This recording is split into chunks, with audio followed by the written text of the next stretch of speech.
जय श्री कृष्ण। मैं कभी कभी सोचता हूं कि हमारी जो शिक्षा व्यवस्था है वो छात्रों को क्या सिखाती है। हर शिक्षक अपने छात्र को कहता है तुझे जीतना है। हर अभिभावक अपने बालक को कहता है कि तुझे विजयी होना है।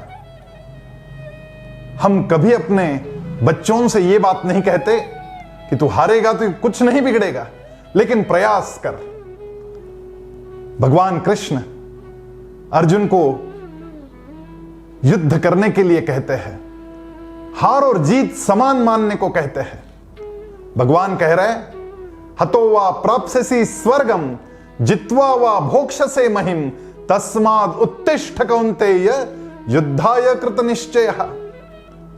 यदि तू हार जाएगा तो स्वर्ग में जाएगा, यदि तू जीत जाएगा तो राज्य का उपभोग करेगा। और इसलिए हे कौन्तेय, हे अर्जुन, उठ, युद्ध के लिए कृतनिश्चयी बन, दृढ़ निश्चयी बन, युद्ध कर। भगवान ये नहीं कह रहे कि हारेगा तो गड़बड़ हो जाएगी। हम लोग अक्सर अपने बच्चों को कहते हैं कि हारेगा तो गड़बड़ हो जाएगी। भगवान कह रहे हारेगा तो स्वर्ग में जाएगा। अब स्वर्ग में जाएगा का मतलब क्या है? यदि मैं पूरा प्रयास करता हूं और पूरे प्रयास के बाद भी हार जाता हूं तो वास्तव में कुछ नहीं बिगड़ता। उल्टा की नई चुनौतियां और नए अनुभव हमारे साथ आते हैं और उसमें से कुछ कर गुजारने की ताकत हमें मिलती है। ऐसे कई उदाहरण हम लोगों को इतिहास में देखने मिलते हैं। जब जापान पर हिरोशिमा और नागासाकी पर अणुबॉम्ब गिराए गए, उसके बाद ये दोनों शहर पूरी तरीके से उद्ध्वस्त हो गए, उनका विध्वंस हो गया, जलकर खाक हो गए। लेकिन उसके बाद उन जापानियों ने जिस तरीके से अपने देश को ऊपर उठाया, जैसे कोई फिनिक्स पंछी राख से उठता है और फिर उड्डान करता है, उसी प्रकार जापान ने अपना नाम विश्व में ऊंचा कर दिया। छत्रपति शिवाजी महाराज मिर्जा राजे जयसिंह के साथ में युद्ध में हार गए और उसकी बदौलत उनको कई चीजें करनी पड़ी। 24 किले मुगलों को देने पड़े। युवराज संभाजी महाराज मुगलों के सरदार बनाए गए और स्वयं छत्रपति शिवाजी महाराज को आगरा जाना पड़ा औरंगजेब को मिलने के लिए। लेकिन वहां षड्यंत्र करके औरंगजेब ने शिवाजी महाराज को बंदी बना लिया, नजर कैद में डाल दिया। उसके पश्चात नए तरीके से सोचकर शिवाजी महाराज ने एक ऐसी योजना बनाई, अद्भुत योजना। मिठाई के पिटारे जो बाहर निकलते थे, उन मिठाई के पिटारे में बैठकर छत्रपति शिवाजी महाराज वहां से निकल गए।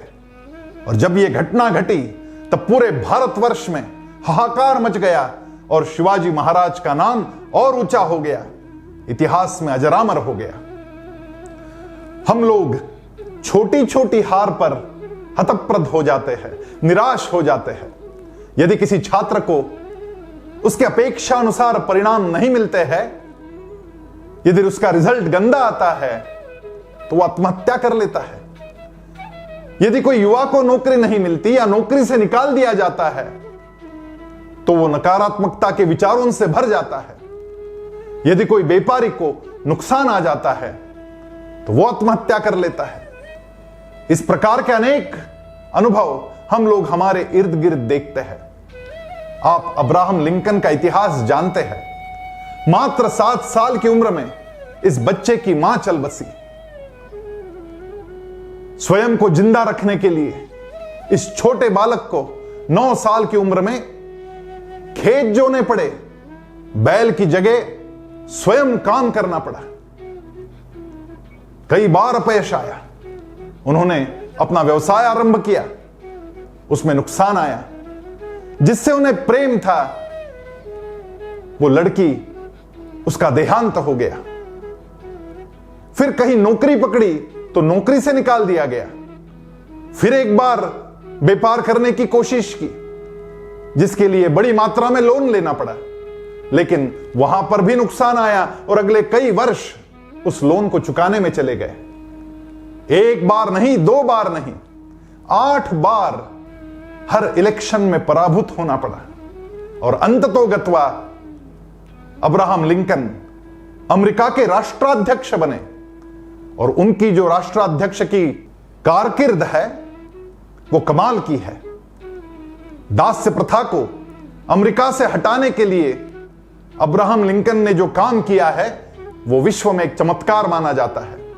और इसीलिए अमेरिका के राष्ट्राध्यक्षों में सबसे ज्यादा पसंद यदि किसी को मिलती हो तो वो अब्राहम लिंकन है। हर हार में एक जीत छिपी हुई होती है, हर पराजय में एक अवसर छिपा हुआ होता है। और इसीलिए कहा जाता है असफलता एक चुनौती है, स्वीकार करो, क्या कमी रह गई देखो और सुधार करो। जब तक न सफल हो नींद चैन की त्यागो तुम, संघर्षों का मैदान छोड़ मत भागो तुम। कुछ किए बिना ही जय जयकार नहीं होती, कोशिश करने वालों की हार नहीं होती। हार और जीत एक ही सिक्के के 2 पहलू है। आइए इस बात को समझे और भगवान श्री कृष्ण ने बताए हुए मार्ग पर अपना प्रवास आरंभ करें। जय श्री कृष्ण।